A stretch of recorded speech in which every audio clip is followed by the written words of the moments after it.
వర్ణించే ఒక తారగగనమెక్కే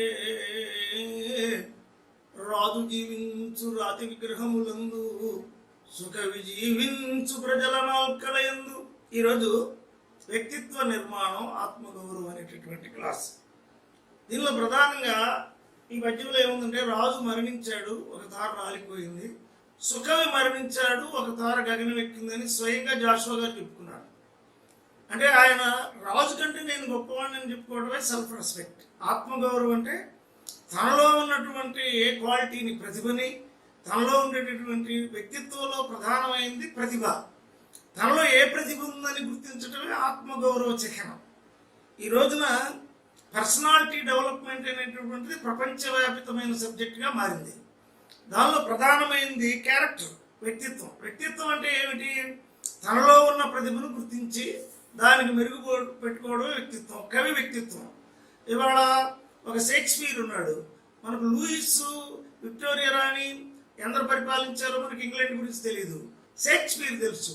ఒక షెల్లీ కవి ఉన్నాడు, షెల్లీ తెలుసు కానీ ఆ దేశం రాజు తెలియదు. అలాగే మనకు వాట్స్వర్త్ ప్రపంచ విఖ్యాత ప్రకృతి కవి అయ్యాడు, ఆయన తెలుసు కానీ అక్కడ దేశపు రాజు తెలియదు. అలాగే మనకి రవీంద్రనాథ్ ఠాగూర్ ఉన్నాడు, ఆయన నోబెల్ బహుమతి వచ్చింది. ఏ రాజుకి మనకి భారతదేశంలో నోబెల్ బహుమతి రాలేదు. అలాగే డాక్టర్ బిఆర్ అంబేద్కర్ ఉన్నాడు, ఆయనలో ఉన్నటువంటి ప్రతిభ ద్వారా ఆయన భారత రాజ్యాంగాన్ని రచించాడు. అంటే ఎవరైనా తన ప్రతిభను గుర్తించడమే సెల్ఫ్ రెస్పెక్ట్. దానిలో మొదటిది క్యారెక్టర్.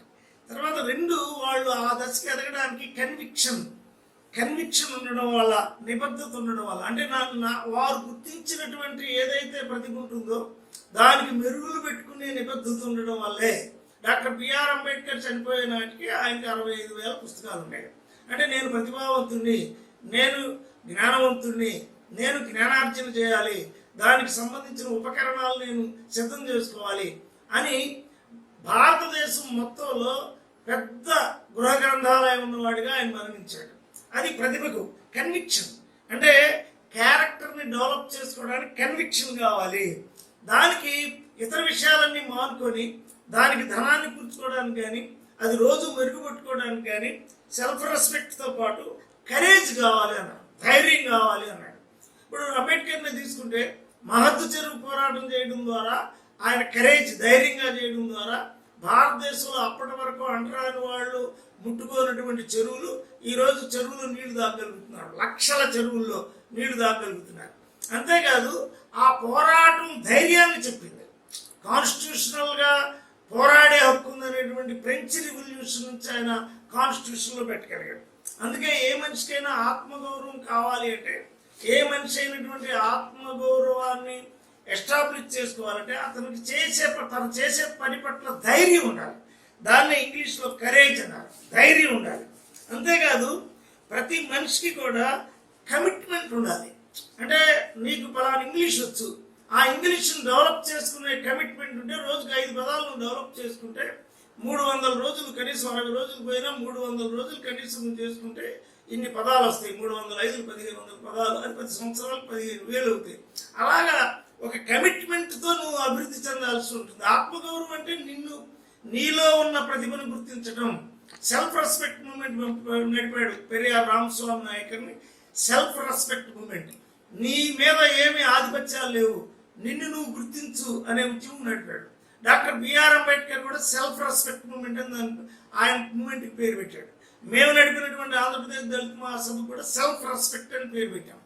సెల్ఫ్ రెస్పెక్ట్ అంటే ఒక మనిషికి సెల్ఫ్ రెస్పెక్ట్, ఒక జాతికి సెల్ఫ్ రెస్పెక్ట్. ఇప్పుడు షేక్స్పియర్ ఆయన నాటకర్త, ఆయన ఏం చేశాడు? ఆయన ఒక రాజు రాణిలో ఉండేటువంటి దుర్గుణాన్ని కూడా బయటపెట్టి పాత్రగా సృష్టించాడు. సుగుణము దుర్గుణం అనే 2 మనుషులు ఉంటాయి. దుర్గుణాన్ని నివారించుకుంటూ పోవాలి, సుగుణానికి మెరుగు పెట్టుకుంటూ పోవాలి. ఆ సుగుణాన్ని అంటే ఏంటి? సుగుణంలో ఎక్కువ ప్రతిభ. అంటే నీకు పలానా సబ్జెక్టు మీద కమాండ్ ఉంది, ఆ సబ్జెక్టు మీద కమాండ్ని నువ్వు రెగ్యులరైజ్ చేసిన వాళ్ళ ప్రపంచ మానవులు అయ్యారు. ఇప్పుడు ఇవాళ సోక్రటీస్, ప్లాటో, అరిస్టాటిల్ అని మనం చెప్పుకుంటున్నాం. వాళ్ళందరూ తమ గుణాలకు మెరుగుపెట్టుకున్నటువంటి వాళ్ళే. సోక్రటీస్ త్యాగానికి మెరుగుపెట్టాడు, ప్రపంచ మానవుడయ్యాడు. ప్లేటో ఆర్గనైజేషన్కి మెరుగుపెట్టాడు, ఒక పెద్ద అకాడమీ పెట్టాడు. ఆ రోజుల్లో అన్ని సబ్జెక్టులు రాశాడు. ఆయన ప్రపంచ మానవుడయ్యాడు, ఆత్మగౌరవానికి స్నేహమయ్యాడు. అరిస్టాటిల్ రాజ్య వ్యవస్థను నియంత్రించగలిగాడు. ఇవాళ ఉన్నటువంటి సబ్జెక్టులన్నీ ఆయన ఆ రోజున స్టార్ట్ చేశాడు. అంటే ఒకే వ్యక్తి దగ్గర 20 సబ్జెక్టుల్లో ఆయన రాశాడు. అరిస్టాటిల్ ఎలా రాయగలిగాడు? అలాగే జర్మన్ ఫిలాసఫీకి వచ్చేటప్పటికి అందరూ సెల్ఫ్ రెస్పెక్ట్ని డెవలప్ చేసి తాము థీసిస్కు పేరు పెట్టుకోగలిగారు. హెగెల్ ఉన్నాడు, డైరెక్టిక్స్ అని పేరు పెట్టుకున్నాడు. కాంట్ ఉన్నాడు, జ్ఞాన సిద్ధాంతం అని పేరు పెట్టుకోగలిగాడు. అలాగే అంబేద్కర్ ఉన్నాడు, ఆత్మగౌరవం అనేది పేరు పెట్టుకోగలిగాడు. పెరియార్ రామస్వామి ఉన్నాడు, ఆయన దేవుడు లేడీని ప్రకటించగలిగాడు. నా మీద ఏ ఆధిపత్యం అంటే సెల్ఫ్ రెస్పెక్ట్ నుంచి ఎబ్రివేషన్ వస్తుంది, అంటే ఒక సూక్తి వస్తుంది. సెల్ఫ్ రెస్పెక్ట్కి ముఖ్యంగా కావాల్సింది కమిట్మెంట్, అంకిత భావం కావాలి. అంతేకాదు అది చెప్పే పద్ధతిలో మర్యాద కావాలి. దాన్నే ఎక్కువగా కమ్యూనికేషన్ స్కిల్స్ అంటాం. మనం ఇతరులకు చెప్పేటప్పుడు బోధనాత్మకంగా చెప్పాలి. బుద్ధుడు బోధన నా ప్రజలారా అని చెప్పాడు, మిత్రులారా అని చెప్పాడు, ఫ్రెండ్స్ అని చెప్పాడు, నా సోదరులారా అని చెప్పాడు. కొందరు యేసుక్రీస్తు నా సోదరులారా అని చెప్పాడు. అలాగే బోధకుడికి వినయం కావాలి, విధేయత కావాలి. బోధన అహంకారం ఉన్న బోధకుడు అంతరించిపోతాడు. బోధనలో అహంకారం, సెల్ఫ్ రెస్పెక్ట్ రాదు. టు కన్వే ఇట్, నీ మనసులో ఉన్న భావాన్ని, నీ మనసులో ఉన్న ప్రతిభని, నీలో ఉన్న కవిత్వాన్ని నువ్వు కన్వే చేయాలంటే నీకు అంకిత భావంతో పాటు కర్తసీ కూడా ఉండాలి. ఎదుటి వ్యక్తి నేర్చుకోవాలి అనేటటువంటి భావంతో నువ్వు చెప్పాలి. ఇవాళ ఒక టీచర్ ఉన్నారు, నేను ఎక్కువ మందిని విద్యార్థులు తయారయ్యగలుగుతున్నాను అనే ఆ భావంతో చెప్పాలి. అప్పుడు ఎక్కువ మంది శిష్యులు నీకు వాడు విధేయులై ఉంటాడు. ఎప్పుడో 30 ఏళ్ళ నాడు నాకు శిష్యురాలైనట్టు ఆమె నిన్న వ్యక్తిత్వ నిర్మాణం క్లాసు విని, శివజ్యోతి అనే ఆమె, గురువు గారు మీరు ఆ రోజు చెప్పిన క్లాసులో ఉండే ప్రతిఫలనం ఈరోజు నేను ప్రొఫెసర్ కాగలిగాను, మళ్ళీ మీ క్లాసు విన్నాను, మీరు ఆ క్లాసులో అనేక విషయాలు నాకు కొత్తగా చెప్పాడు. అది ఆ శిష్యురాలు, ఆ ప్రేమ, ఆ శిష్యురాలు మనం గుర్తుపెట్టుకుంటాడు. ఆ శిష్యులు, మనం బోధించినటువంటి శిష్యులు, మేము ఫలానా నుంచి గ్రహించాము, ఫలానా వ్యక్తి నుంచి, ఫలానా బోధకుడి నుంచి, ఫలానా టీచర్ నుంచి నేను ఇంగ్లీష్ నేర్చుకున్నాను, నేను ఫిజిక్స్ నేర్చుకున్నాను, నేను కెమిస్ట్రీ నేర్చుకున్నాను అన్నట్లుగా నీ బోధన ఉండాలి. నీ బోధనలో అహంకారం ఉంటే అది మెదడుకి ఎక్కదు. అదే ఇప్పుడు ప్రపంచంలో ప్రఖ్యాతి చెందిన గాలిబ్ కవి అహంకారం లేకుండా చెప్పాడు. గాలిబ్ ఎందుకు ఆయన పార్సీ భాష నుంచి ప్రపంచ భాషలన్నిటికీ అనువాదం అయ్యాడు. అలాగే షెల్లీ ఎందుకు, అలాగే కీట్స్ ఎందుకు, అలాగే బైరన్ ఎందుకు, అలాగే మరి ముఖ్యంగా వాట్స్వర్త్ ఒక ఒక ఒక తుమ్మెద మీద రాసి, ఒక గులాబీ మీద, ఒక చిన్న లిల్లీ పువ్వు మీద రాసి ప్రపంచవ్యాప్తం ఎలా అయ్యాడు. అంటే నీ కన్విక్షన్, నువ్వు చెప్పేదానిలో ఒక ఆత్మీయత ఉండాలి, నువ్వు చెప్పేదానిలో ప్రాకృతికంగా ఉండాలి, అది నువ్వు చెప్పేది వాళ్ళ బ్రెయిన్కి వెళ్ళేటట్టు ఉండాలి. సెల్ఫ్ రెస్పెక్ట్ అంటే ప్రధానంగా ఇతరుల సెల్ఫ్ రెస్పెక్ట్ని గౌరవించడమే. ఇతరుల సెల్ఫ్ రెస్పెక్ట్ని గౌరవించిన వాళ్ళు ఎవరు కూడా సెల్ఫ్ రెస్పెక్ట్ని డెవలప్ చేయలేరు. అంటే నువ్వు నిన్ను గౌరవించుకుంటున్నప్పుడు నువ్వు ఇతరులను కూడా గౌరవించాలనేటువంటిది. అందుకనే కాంపిటేటివ్ స్పిరిట్ని కూడా ఇప్పుడు డెవలప్ చేస్తున్నారు. ఆ కాంపిటేటివ్ స్పిరిట్లో స్పర్ధ ఉండకూడదు. నువ్వు పాజిటివ్గా ఎదగాలి తప్ప ఇతరులను జయించడానికి కృత్రిమమైన మార్గాలను ఎన్నుకోకూడదు. ఆ పాజిటివ్ స్పిరిట్ ఏదైతే ఉందో అది వ్యక్తిత్వ నిర్మాణంలో కాంపిటేటివ్ స్పిరిట్గా చెప్పిన దానిలో ఇప్పుడు వ్యక్తిత్వ నిర్మాణం చెప్తున్న వాళ్ళు స్వార్థం నేర్పుతున్నారు. నువ్వు అడ్డదారుల్లో కూడా ముందు రావడం ముఖ్యం, నువ్వు ముందుకెళ్ళడమే ముఖ్యం, కానీ ఎలా వెళ్ళేవో ముఖ్యం కాదని చెప్తున్నారు. అది కరెక్ట్ కాదు. ఎందుకంటే ఇవాళ నీవు ఎదుగుతున్నావు అంటే ఇతరులు ఎదగడాన్ని గుర్తించాలి అనేది. నువ్వు ఎదుగుతున్నావు అంటే నువ్వు ఫస్ట్ మార్క్ వచ్చిన వాడు సెకండ్ మార్కు వచ్చిన వాడిని గౌరవించాలి, సెకండ్ మార్క్ వచ్చిన వాడు ఫస్ట్ మార్క్ వచ్చిన వాడిని గౌరవించాలి. ఈ సెకండ్ మార్క్ వచ్చిన వాడు కానీ నేను ఫస్ట్ మార్క్ రాలేదని ద్వేషపెడితే, ఫస్ట్ మార్క్ వాడు మీద ద్వేషపెడితే సెల్ఫ్ రెస్పెక్ట్ లేనట్టు. వాడు ఎలా ఏ మెథడాలజీలో ఫస్ట్ మార్క్ తెచ్చుకున్నాడో నువ్వు డెవలప్ చేసుకోవాలి. అందుకనే ఈ మన వ్యక్తిత్వ నిర్మాణ దక్షులు, ఈ బోధన చేసేవాళ్ళు మనకు 5 పాయింట్స్ చెప్పారు. నువ్వు సెల్ఫ్ రెస్పెక్ట్ని డెవలప్ చేయాలంటే సెల్ఫ్ కాన్ఫిడెన్స్ నీకు ఉండాలంట. సెల్ఫ్ కాన్ఫిడెన్స్ అంటే నీకు నీ మీద నీకు ఆత్మస్థైర్యం ఉండాలి, నీ మీద నీకు విశ్వాసం ఉండాలి. విశ్వాసం అంటే మనకి ఇంగ్లీష్లో ఉండేటటువంటి పదాలకి తెలుగులో అనేక అర్థాలు వస్తాయి. సెల్ఫ్ కాన్ఫిడెన్స్, ఇదిగో నేను ఈ దీనిలో ప్రతిభావంతుడిని, ఎదగలను, నేను చదువుకుంటే ఎదగలను, నేను రాస్తే రచయితను కాగలను, నేను సృజిస్తే కవిని కాగలను, నేను నిర్మాణం చేస్తే కన్స్ట్రక్టర్ అంటే ఒక నిర్మాణకర్తను కాగలను అని నీకు న్యూనతాభావం ఉండకూడదు. చేసేవాడి మీద నువ్వు ద్వేషం ఉండకూడదు. వాడు నీకంటే ముందుకెళ్తే వాడిని అధిగమించడం కోసం ఎక్కువ కృషి చేయాలి తప్ప అతన్ని ద్వేషించకూడదు. అంటే ప్రిజుడిస్ మానవుని యొక్క వ్యక్తిత్వాన్ని ధ్వంసం చేస్తుంది అని అందరూ ప్రవక్తలు చెప్పారు. ద్వేషం ఒక్కటే మానవునికి దహన కారణం, దహన చెయ్య. అది ద్వేషం ఉన్నవాడు మరణిస్తాడు. అర్జునుడికి ద్వేషం ఉంది, మరణించాడు. దుర్యోధనుడికి ద్వేషం ఉంది, మరణించాడు. ఎవడికి ద్వేషం ఉంటే వాడు కృష్ణుడికి ద్వేషం ఉంది, మరణించాడు. అంటే మరణం అంటే హత్య చేయబడ్డారు. ద్వేషం ద్వారా తామన్నా ధ్వంసం చేసుకుంటారు, ఇతరుల చేతన హత్య చేయబడతారు. అంటే మన మన పురాణ కథల్లో కూడా ఎక్కువ మంది వధించబడ్డారు, ఎక్కువ మంది వధించారు. అవి మనకు నమూనా కాదు. అందుకే లేటెస్ట్ క్యారెక్టర్ని తీసుకోవాలి మనం. వెనకన్నా రాముడిని తీసుకొని రాముడు శంభుకుడిని వధించను, రాముడు వాళ్ళని వధించను, రాముడు రావణ్ణి వధించను. సెల్ఫ్ రెస్పెక్ట్ డెవలప్ అవ్వదు. వధించడం ద్వారా ముందుకెళ్ళకూడదు. కార్ల్ మార్క్స్ ఇదిగో క్యాపిటల్ రాయడం ద్వారా ప్రపంచంలో కార్మికులను విముక్తి చేసను. డాక్టర్ బిఆర్ అంబేద్కర్ రాజ్యాంగం రాయడం ద్వారా స్వేచ్ఛ, సమానత్వం, సౌభాతృత్వం భారతదేశానికి ఫ్రెంచ్ రివల్యూషన్ నుంచి తీసుకొచ్చి బౌద్ధ సూత్రాలను ఆదర్శ సూత్రాలుగా మలిచి భారతదేశంలో ఇన్ని మతాల కులాల వారిని అందరినీ కూడా సమన్వయంతో జీవించగలిగేటట్టు చేయగలిగాడు. అంతేకాదు భారతదేశంలో కులాన్ని నిర్మూలించే సిద్ధాంతాన్ని చెప్పాడు. దానివల్ల ఏముంది, వాళ్ళ కులం రెడ్యూస్ అయిపోతుంది. కులం అని చెప్పుకోవడానికి సిగ్గుపడే పరిస్థితి తెచ్చాడు. లేదు, కులాన్ని నిందిస్తే చట్టబద్ధంగా నేరస్తుడిగా చేశాడు. దాన్ని సెల్ఫ్ రెస్పెక్ట్ అంటాం. అంటే తాను ఏ గౌరవం పొందుతున్నాడో తన ప్రజలందరూ అదే గౌరవం పొందాలనుకునేదే సెల్ఫ్ రెస్పెక్ట్. అందుకే పెరియార్ రామస్వామి నాయకర్ కానీ, డాక్టర్ బిఆర్ అంబేద్కర్ కానీ దేశీయ నాయకులుగా భారతదేశంలో రాగలిగింది తాము అవమానించబడితే ఆ అవమానాన్ని అందరికీ లేకుండా తొలగించడం అనేటటువంటిది. అలాగే ఒక వీడియో తగలబడుతుంది. ఒక స్త్రీ ఇందుకు సతీ సహగమనంలో తన వదిన తగలబడిందని రాజా రామ్మోహన్ రాయ్ స్వయంగా చూసి ఆ సతీ సహగమన ఉద్యమాన్ని నడిపాడు. అది ఆ తర్వాత ఏమైంది, కొన్ని వేల మంది వీడియోస్ ఇప్పుడు కాలిస్తే, ఇవాళ వాళ్ళ కాలిస్తే కాదు, నిందిస్తేనే కేసు, వాళ్ళని అవమానిస్తే కేసు. అంటే సమాజంలో సెల్ఫ్ రెస్పెక్ట్ అనేటటువంటిది నువ్వు పొందిన దాన్ని ఇతరులు పొందేటట్టుగా చేయగలిగేటటువంటిది. నువ్వు ఏది పొందుతున్నావో, నువ్వు ఇతరులు నిందిస్తే నువ్వు బాధపడతావు. ఆ ఇతరులు కూడా నువ్వు నిందించుకో. దాన్ని మన వాళ్ళు వ్యక్తిత్వ నిర్మాణ దక్షులు ఏం చెప్తున్నారంటే, ప్రతి మనిషికి కూడా సెల్ఫ్ కాన్ఫిడెన్స్ ఉండాలి. అది ఎలా వస్తుంది? సెల్ఫ్ వర్త్ వల్ల వస్తుంది. నువ్వు శ్రమ ద్వారా జ్ఞానాన్ని సంపాదించాలి, వేరే వాడి జ్ఞానాన్ని తస్కరించకూడదు. నువ్వు శ్రమ ద్వారా రాజ్యాన్ని సంపాదించాలి. లేదు, నువ్వు శ్రమ ద్వారా ఒక సంపద సంపాదించుకో. ఇతరుల సంపదని నువ్వు కాజేయకూడదు. ఇవాళ భారతదేశంలో ఇతరుల సంపదను కాజేసే కేసులే మనకు ఎక్కువ ఉన్నాయి. ఎందుకున్నాయి? సెల్ఫ్ వెల్త్ లేదు, నీకంటూ భూమి లేదు, నువ్వేం సంపాదించరా. నీ తల్లిదండ్రులు ఇచ్చిన దాన్ని బట్టి నువ్వు ధ్వంసం చేసుకుంటున్నావు. నీ తల్లిదండ్రులు ఇచ్చిన దాన్ని ఇచ్చారు అని గుర్తించట్లేదు. నీ తల్లిదండ్రులు నీకు ఒక సంపద ఇస్తారు.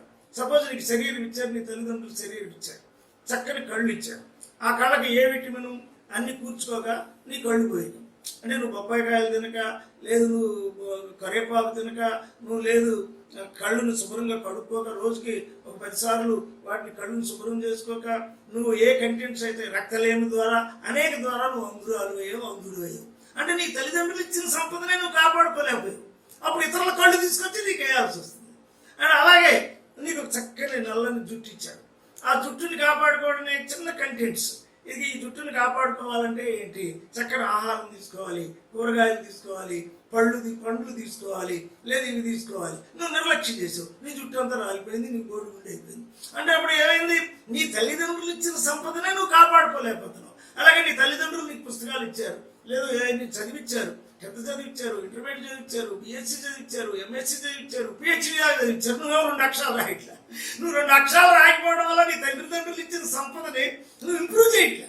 నీ ఊరికే డాక్టరేట్ పెట్టుకున్నావు, డాక్టర్ అని పెట్టుకున్నావు. కానీ ఆ డాక్టర్తో పరిశోధించాలి, ఎంతో జ్ఞానాన్ని అభివృద్ధి. డాక్టర్ బిఆర్ అంబేద్కర్ డాక్టర్ అని పెట్టుకున్నాడంటే, ఎకనామిక్స్ లో డాక్టర్ అని పెట్టుకున్నాడంటే, కామర్స్ లో డాక్టర్ అని పెట్టుకున్నాడంటే, నిజాం ప్రభుత్వం డిలీట్ ఆయనకి ఇచ్చిందంటే భారతదేశంలో లింగ్విస్టిక్స్ మీద ఆయన అధ్యయనం చేశాడు. భాషా రాష్ట్రాల మీద, భాషా జాతుల మీద, సామాజిక జాతుల మీద చేసి మానవులందరూ సంకరులని తీర్మానించాడు. నువ్వు అనుకున్న కులం నీ దగ్గర లేదు. కొన్ని 100,000 సంవత్సరాల రక్త మిశ్రమం జరుగుతుంది.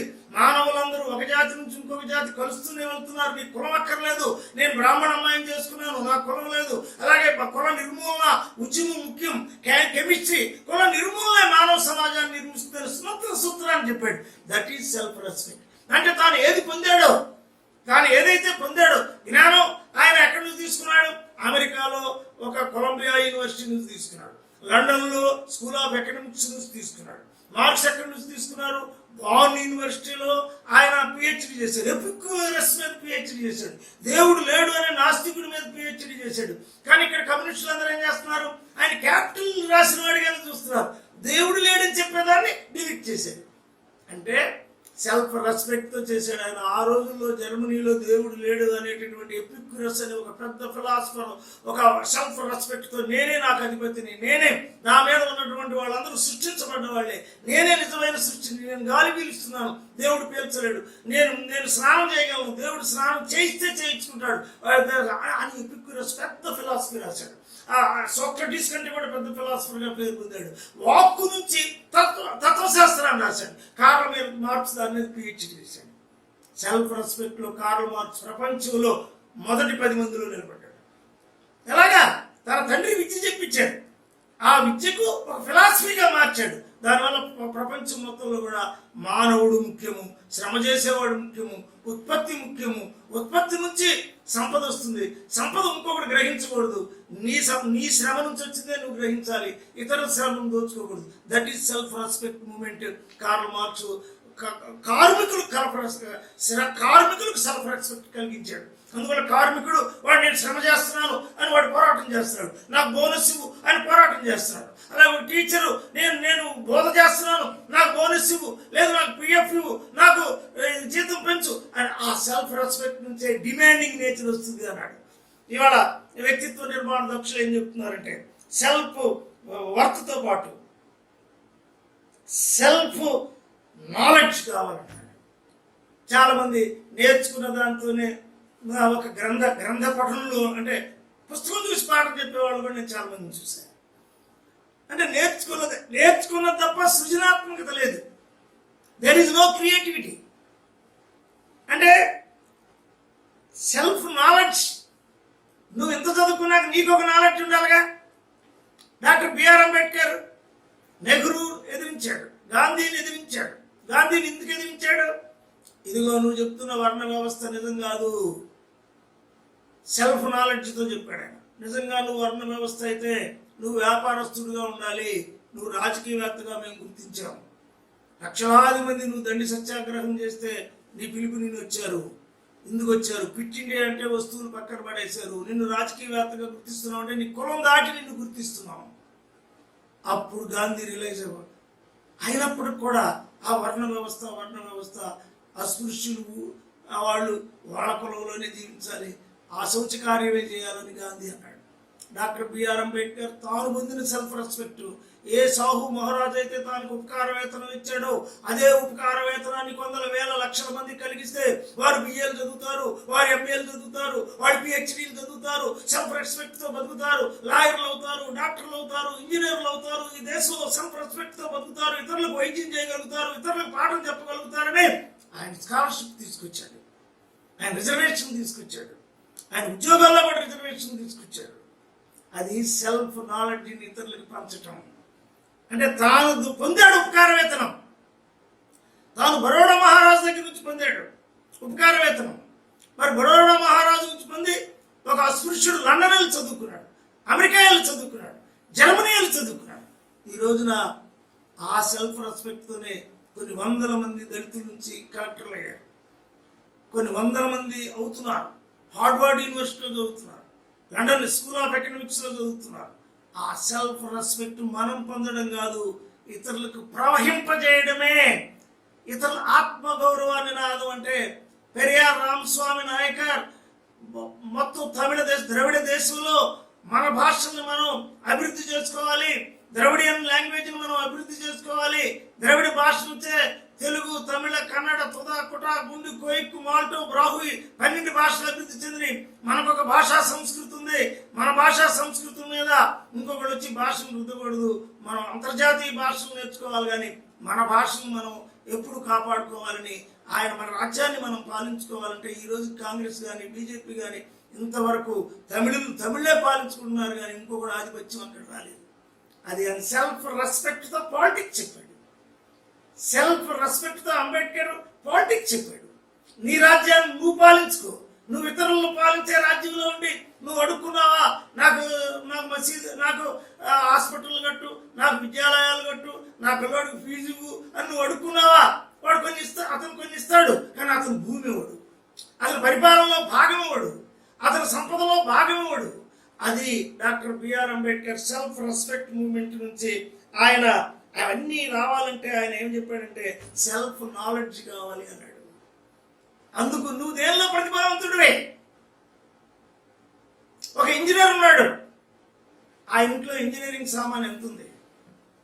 ఒక డాక్టర్ ఉన్నాడు, శతస్కోప్ వేసుకొని వెళ్తున్నాడు తప్ప అతనికి ఒక లైబ్రరీ ఉందా, కొత్త రుగ్మత వస్తే అతను ఎదుర్కోగలుగుతున్నాడా.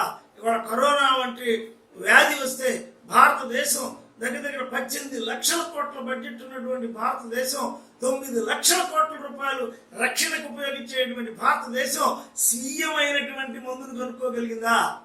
చరక సంహిత, సుశ్రుత సంహిత, వేప చెట్టు దగ్గర నుంచి రావి చెట్టు దగ్గర నుంచి 200 చెట్లు నుంచి ఔషధాలు తీసి ప్రపంచానికి ఎగుమతి చేసి వాళ్ళ చైనాలో ఉండే ఔషధ తయారీ వాటన్నిటికీ ఇక్కడి నుంచి ఔషధాన్ని పంపగలుగుతున్నటువంటి భారతదేశం మనం ఎందుకు ల్యాబ్ పెట్టుకోలేకపోయాం అంటే దేశానికి సెల్ఫ్ రెస్పెక్ట్ తగ్గిందా.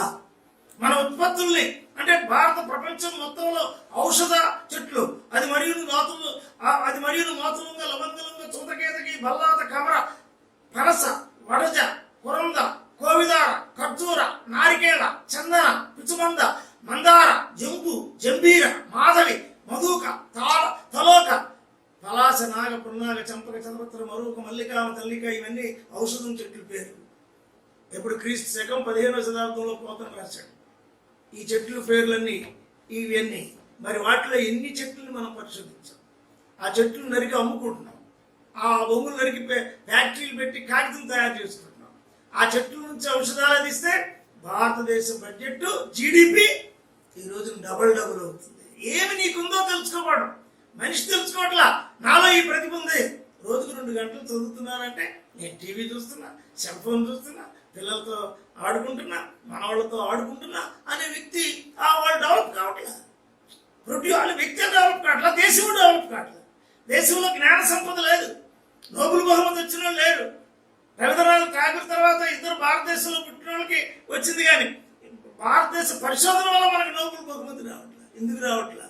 ఔషధాల దగ్గరే మనం అర్థం చేసుకోవాల్సిన అవసరం. ఇవాళ చైనాకి ఎక్కువ ముడి ఔషధం ఇస్తుంది ఎవరు? మనం. ఈ రోజున మనం అమెరికాను రక్షించింది ఎవరు? మనం. కరోనా నుంచి రక్షించింది మనం. అంటే ఔషధ సంపద ఏ చెట్టులో ఉందో భారతదేశం పరిశోధించడానికి ధనం లేదు. ఇవాళ ప్రాథమిక వైద్యసేవని మనం తప్పించి కార్పొరేట్కి డబ్బు ఇస్తాను వెళ్ళి అక్కడ వైద్యం చేయించుకోవాలంటున్నాం. సెల్ఫ్ రెస్పెక్ట్, ప్రభుత్వానికి సెల్ఫ్ రెస్పెక్ట్ ఉంటే ప్రభుత్వ రంగం డెవలప్ అవుతుంది అన్నాడు అంబేద్కర్. ప్రభుత్వం ఇతరుల మీద నేను చేయలేనయా విద్యుత్ నువ్వు చేయి అంటే ఇవాళ విద్యుత్ రేటు పెరిగిపోతుంది. నేను చేయలేనయా రైలు నువ్వు నడుపు అంటే రైలు ఛార్జీలు పెరిగిపోతాయి. నేను నడపలేనయా విమానం నువ్వు నడుపు అంటే విమానం ఛార్జీలు పెరిగిపోతాయి. అంటే ప్రభుత్వం తన బాధ్యత నుండి సెల్ఫ్ రెస్పెక్ట్ నుంచి ఒక మామూలు పెట్టుబడిదారుడికి, ఒక అంబానీకి, ఒక అదానీకి, లేదా ఇంకొక అమెరికన్ పెట్టుబడిదారుడికి ఇవాళ ఫార్మసీ రంగాన్ని మొత్తాన్ని కూడా మనం ఇతర దేశస్తులకు మనం అమ్ముకుంటున్న దశలో, భూములు అమ్ముకుంటున్న దశలో మనం ఎలా డెవలప్ అవుతాం అంటే వ్యక్తి సెల్ఫ్ రెస్పెక్ట్తో పాటు దేశానికి సెల్ఫ్ రెస్పెక్ట్ ఉండాలని డాక్టర్ బిఆర్ అంబేద్కర్ తన గ్రంథంలో చెప్పాడు. దేశానికి సెల్ఫ్ రెస్పెక్ట్ లేకపోతే అది మళ్ళీ తాకట్టులోకి భారతదేశం వెళ్ళిపోతుంది అని చెప్పాడు. ఇవాళ మన జీడిపి ఎందుకు పడిపోతుంది? మన అమెరికన్ డాలర్స్తో ఎందుకు మనం రూపాయి తోగలాగా 70 రూపాయలకి ఇస్తే కానీ ఒక అమెరికన్ డాలర్ ఎందుకు రావడం? మన దేశంలో జ్ఞానవంతులందరూ, డాక్టర్లందరూ, ఇంజనీర్లందరూ అమెరికా ఎందుకు పారిపోతున్నారు? రూపాయి ఎక్కువ వస్తుందని అక్కడికి ఎందుకు పారిపోతున్నారు? అక్కడ ఇప్పుడు మరణశయ్య మీద ఎందుకున్నారు? Self respect. మనం బిఏ ఎంబీబీఎస్ చదివిస్తే, మనం ఎంఎస్ చదివిస్తే, మనం చదివించిన వాడు ఇక్కడ నాకు హాస్పిటల్లో చేరలేదని ఎందుకు పారిపోతున్నాడు? అంటే దేశానికి సెల్ఫ్ రెస్పెక్ట్ కావాలి. ఇంగ్లీష్ వాడు ఇచ్చిన రైలు మార్గం తప్ప మనం కొత్త రైలు మార్గం వేసుకోలేకపోతున్నాం. ఇంగ్లీష్ వాడు అవసరాల కోసం రైలు మార్గం వేసాడు. మన పత్తిని తీసుకెళ్ళడానికి, మన బొగ్గుని తీసుకెళ్ళడానికి. మన ఇనుమును తీసుకెళ్ళడానికి, మన అబ్రకం తీసుకెళ్ళడానికి, ఆ భూమిలో ఉన్నటువంటి వాటిని తొలగించుకెళ్ళడానికి వాడు రైలు మార్గం వేశాడు. ఇవాళ మనం ఆ రైలు మార్గాన్ని మన దేశ సంపదను అభివృద్ధి చేసుకోవడానికి, పరిశ్రమలు అభివృద్ధి చేసుకోవడానికి మనం డెవలప్ చేసుకోవాలి. అంటే సెల్ఫ్ రెస్పెక్ట్. చాలా మంది వ్యక్తిత్వ నిర్మాణం చెప్పిన వాళ్ళు వీళ్ళందరూ వ్యక్తుల గురించే చెప్పారు, కానీ అంబేద్కర్ దేశం గురించి చెప్పాడు. వ్యక్తుల గురించి చెప్తే వ్యక్తి స్వార్థపరుడు అయిపోతున్నాడు. వాడు పరిశ్రమలు స్థాపిస్తున్నాడు, వాడు ప్రజల మీద పెత్తనాలు చేస్తున్నాడు, వాడు ఎక్కువ చదువుకొని తక్కువ చదువుకున్నవాడు కానీ నిందిస్తున్నాడు. కానీ ఎక్కువ చదువుకున్నవాడు తక్కువ చదువుకున్నవాడికి జ్ఞానాన్ని ప్రవహింపజేయాలి అనే సూత్రాన్ని చెప్పినవాడు డాక్టర్ బిఆర్ అంబేద్కర్. ఇవాళ భారతదేశంలో డాక్టర్ బిఆర్ అంబేద్కర్ తీసుకొచ్చిన రాజ్యాంగం వల్ల మనకి ఇవాళ న్యూ సెక్షన్ 70 ఏళ్లలో 20 లక్షల మంది టీచర్లు మనకి దళితులు అవగలిగారు. మరి 2000 సంవత్సరాల్లో ఒక్క టీచర్ లేడు. అదే అసలు అక్షరమే చెప్పలే. అంటే ఒక్క చిన్న నేను స్కాలర్షిప్ పొందాను, నేను ఉపకార వేతనం పొందాను, నేను ఇంగ్లీష్ విద్య వల్ల ప్రపంచాన్ని అర్థం చేసుకున్నాను, నేను దేశీయ విద్యతో పాటు మరాఠీలో కూడా ఆయన పండితుడే, మన దేశీయ భాషతో పాటు ఇంగ్లీష్ విద్య. ఇవాళ మీకు క్లాస్ చెప్తున్నానంటే నేను మీకు కరెక్టర్ అనే పదం చెప్పాను, కన్విక్షన్ అనే పదం చెప్పాను, కరేజ్ అనే పదం చెప్పాను, కమిట్మెంట్ అనే పదం చెప్పాను, కర్టసీ అనే పదం చెప్పాను, కాంపిటెన్స్ అనే పదం చెప్పాను. అన్ని కా మీదే ఉన్నాయి, మళ్ళీ సి మీదే ఉన్నాయి. మరి ఆ తర్వాత నేనేం చెప్పాను? సెల్ఫ్ రెస్పెక్ట్ అని చెప్పాను, సెల్ఫ్ కాన్ఫిడెన్స్ అని చెప్పాను, సెల్ఫ్ వర్త్ అని చెప్పాను, సెల్ఫ్ ఎక్స్పెక్టేషన్స్ అని చెప్పాను, సెల్ఫ్ నాలెడ్జ్ అని చెప్పాను, సెల్ఫ్ డిఫెన్స్, సెల్ఫ్ డిసిప్లిన్. ఈ 2 ముఖ్యమని చెప్పాడు. Self defence. ఇవాళ స్త్రీలు మేము అపరాధం, మమ్మల్ని ఎవరో ర్యాగింగ్ చేస్తున్నారు, మా మీద ఎవరో పెత్తనాలు చేస్తున్నారు, నేను అబలను అనుకోవడంలోనే అతని నీ మీద దాడి జరుగుతుంది. ఇవాళ నేను అబలను కాదు సబల్ని అనడం వల్ల సైన్యంలో స్త్రీలు ఉన్నారు. ఇవాళ నేను శక్తివంతురాలను అనడం వల్ల ఎంతో మంది శాస్త్రవేత్తలు స్త్రీలు అయ్యారు. నోబెల్ బహుమతి ఈ మధ్యకాలంలో ఎక్కువ మంది స్త్రీలకు వచ్చింది. ఎంతో మంది తమ స్వీయ గానాన్ని వినిపిస్తున్నారు, స్వీయ చరిత్రను వినిపిస్తున్నారు, తమ పడిన కష్టాలను అక్షరాల్లోకి మార్చి నోబెల్ బహుమతి పొందుతున్నారు, గొప్ప రచయితలయ్యారు, కళాకారులయ్యారు. సెల్ఫ్ రెస్పెక్ట్ని ఎస్టాబ్లిష్ చేస్తున్నారు, విశ్వజనీయం చేస్తున్నారు ఇవాళ స్త్రీలు. Doctor B R Ambedkar Hindu code bill తీసుకురావడమే కాకుండా డాక్టర్ బిఆర్ అంబేద్కర్ అస్పృశ్యత నివారణ చట్టం తీసుకొచ్చారు. ప్రపంచంలో అస్పృశ్యత నివారణ చట్టం ఒక్క అంతటి పెద్ద ఆత్మగౌరవ నినాదం లేదు. ఇవాళ ఆ తర్వాత మేము 1989 SC/ST prevention of atrocity act, ఒక నిరక్షరాస్యులకు పుట్టిన నేను 111 మంది ఎంపీలు పోగు చేసి తీసుకురాగలిగాను. అంబేద్కర్ని ఎక్స్టెండ్ చేశాం. అంతకుముందు ఉన్నటువంటి అస్పృశ్యత నివారణ చట్టాన్ని, ఆ చట్టం యొక్క విలువని పెంచి ఇవాళ ఒరే అరే అనే పరిస్థితి, ఏ మనిషి ఒరే అనే కూడా చేశాం.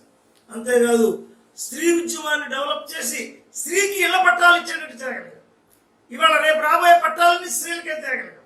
ఆ రోజున 75 రూపాయలు ఉన్న పెన్షన్ని ఈ రోజున 2500 తీసుకుని, 250 తీసుకొని, రేపు 3000 తీసుకొని, తర్వాత 5000 తీసుకుని తెచ్చుకు వాళ్ళకి తీసుకెళ్తున్నాం. అంటే సెల్ఫ్ రెస్పెక్ట్ స్త్రీలలో తీసుకొస్తున్నాం. సెల్ఫ్ రెస్పెక్ట్ అస్పృశ్య జాతుల్లో సృష్టి జాతులుగా మంచి, జ్ఞాన జాతులుగా మంచి తీసుకొస్తున్నాం. సెల్ఫ్ రెస్పెక్ట్ దేశానికి తీసుకొచ్చి దేశాన్ని పాలించే పద్ధతులు చెప్తున్నాం. అలాగా మేములాగే మీరు కూడా డాక్టర్ బిఆర్ అంబేద్కర్ లాగా, మహాత్మా ఫూలే లాగా, పెరియార్ రామస్వామి నాయకర్ లాగా ఒక మహోజ్వలమైనటువంటి ఆత్మగౌరవ నినాదాన్ని స్వీకరించండి. రోజు అధ్యయనం చేయండి. సెల్ఫ్ ఎస్టిమేట్ అంటే సెల్ఫ్ ఎసెర్షన్ కాదు మనకు కావాల్సింది. అంటే మనల్ని మనం హననం చేసుకోవడం కాదు, ద్వేషంతో, మాత్సర్యంతో, క్రోధంతో ప్రపంచంలో ఎంతో మంది తాము నాశనం చేసుకున్నారు. అలా కాదు. ఇవాళ కావాల్సింది సెల్ఫ్ రెస్పెక్ట్. ఇవాళ కావాల్సింది మానవాభ్యుదయం. ఇంకో మనిషిని ప్రేమించడం, ప్రేమ దీపాలు వెలిగించండి. ఈ వృద్ధులను చూడండి, శిశువులకు పాలు ఇవ్వండి. ఈ దేశంలో పుడుతున్న శిశువులకు పాలు లేవు. కొంతమంది లీటర్లు పాలు తాగుతున్నారు. ఈ దేశంలో పుడుతున్నటువంటి ఒక వృద్ధురాలు యాపిల్ కాయ తినకుండానే చనిపోతుంది, ద్రాక్ష పండు చూడకుండానే చనిపోతుంది. వంగిపోయి నడిచి ఒక గుడిసెలో సూర్యుడు ఎండకు మారి చనిపోతుంది. ఇంకొకడు ఏడంతస్తుల మేడలో ప్రణయకాలం సంతోష సలాపాల్లో సమయాన్ని స్వర్గసేవ చేసుకుంటూ మెత్తన పరుపుల్లో మేలుముసుకుల్లో ఇంకొకడు బతుకుతున్నాడు. ఈ వైరుధ్యాన్ని తీసేయడమే సెల్ఫ్ రెస్పెక్ట్. దేశం యొక్క సెల్ఫ్ రెస్పెక్ట్ ఏంటి? ఈ వైరుధ్యాన్ని తగ్గిస్తూ వెళ్ళాలి, కానీ ఈ వైరుధ్యాన్ని పెంచుతూ వెళ్తున్నారు. ఈ వైరుధ్యం పెరిగితే ఏమవుతుంది? సెల్ఫ్ రెస్పెక్ట్ అన్రెస్ట్గా మారుతుంది. ప్రజలు తాము జీవిస్తున్నటువంటి ఎండలో జీవిస్తే, తాము వర్షంలో జీవిస్తే, తాము పెరుచలలో జీవిస్తే, తమకి పెరుచలలో రగ్గు లేకపోయినట్లయితే, ఎండలో రూపు లేకపోయినట్లయితే, వర్షానికి గొడుగు లేకపోయినట్లయితే, ఆ ప్రజలు మామూలు జంతువుల్లాగా ఎండకి వానకి తడుస్తూ జీవిస్తే దేశానికి సెల్ఫ్ రెస్పెక్ట్ లేనట్టు ఉంటుంది. It self is. మనందరం కూడా ఆత్మగౌరవంతో బ్రతకాలి అంటే దేశము, ప్రజలు, దేశము, వ్యక్తులు, ఖండాలు, ప్రపంచం ఆత్మ గౌరవంతో బతికే రోజు రావాలి. ఈ బ్లాక్ స్క్రీన్ ఈ రోజున మీకు ఆత్మ గౌరవ నినాదాన్ని మీ ముందుకు తీసుకొచ్చింది ఇది డాక్టర్ బిఆర్ అంబేద్కర్ ఆలోచన క్రమంలో ఈ రోజు మీ ముందుకు ఈ వాక్కులు చెప్పే అవకాశాన్ని బ్లాక్ స్క్రీన్ ఇచ్చినందుకు వారికి అభినందనలు.